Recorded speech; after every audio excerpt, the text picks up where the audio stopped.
வீட்டு வாசல்ல கோலத்தனமா வர வேண்டிய அவசியம் இருக்கு. இந்த மிரட்டல் இந்த உள்ளுக்கு நாங்க பயந்துருவோமா? திரையிலிருந்து உருவாவல, சிறையிலிருந்து தான் உருவாச்சு. எங்க அண்ணன் சீமான் வந்து ஜெயிலிருந்து வந்து அந்த கட்சி ஆரம்பிச்சாரு. நீங்க வீட்டு வாசல் 4 பேர் கத்திட்டா நாங்க மிரண்டு ஒரு இந்த அரசியல் விட்டு பின்வாங்கி நினைக்கிறீங்களா? யூடியூப் சேனல் இருந்தா நான் ஒரு கேள்வி கேட்கறது கேள்விக்கு பதில் சொல்ல வக்கு இல்லாம நீங்க வந்து ஆட்கள் அனுப்பிச்சு மிரட்டினா இது எந்த மாதிரியான அரசியல்? அம்மையார் ஜெயலலிதாவால் விரட்டிவிடப்பட்ட ஒருத்தர் அம்மையார் ஜெயலலிதா இறந்து போயிட்டாங்கன்னு தெரிஞ்ச பிறகுதான் அவர் வந்து மருத்துவமனைக்கு போறாரு. இந்த கேள்வி தப்பா சரியா? அம்மா கூடவே இருந்தவர் மக்கள் சொல்றாங்க. அப்பா வயசு எவ்வளவு?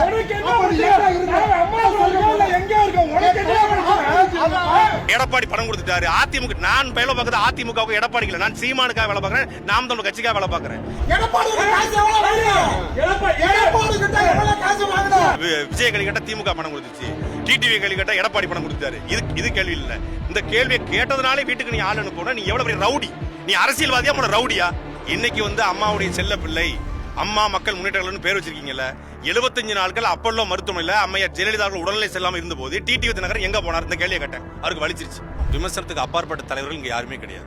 அப்படி விமர்சனத்தை வைக்கிற போது அந்த விமர்சனத்துக்கு அவங்க பதில் சொல்லலாம். இல்ல நான் வந்து ரொம்ப தவறா பேசியிருக்கேன்னா என் மீது வந்து புகார் கொடுக்கலாம். அந்த புகார் நான் தவறா பேசும்போது காவல்துறை நடவடிக்கை போறாங்க. அப்படிதான் நான் வந்து ஐயா திமுகவுடைய தலைவர் ஸ்டாலின் அவர்கள் குறித்து பேசிய போது திமுக புகார் கொடுத்திருக்கிறது, வழக்கு போட்டிருக்காங்க. ஒரு அரசியல் விமர்சனத்தை எதிர்கொள்ள முடியாம டிடிவி தினகரன் தன்னுடைய அடியாட்களையும் குண்டர்களையும் அனுப்பி என்னுடைய வீட்டுல கடந்த வாரமே என் மனைவி பிள்ளைகள் தனியா இருக்கும் போது அந்த மகளிர் அணி பொறுப்பாளர் அனுப்பிச்சு மிரட்டிருக்காங்க.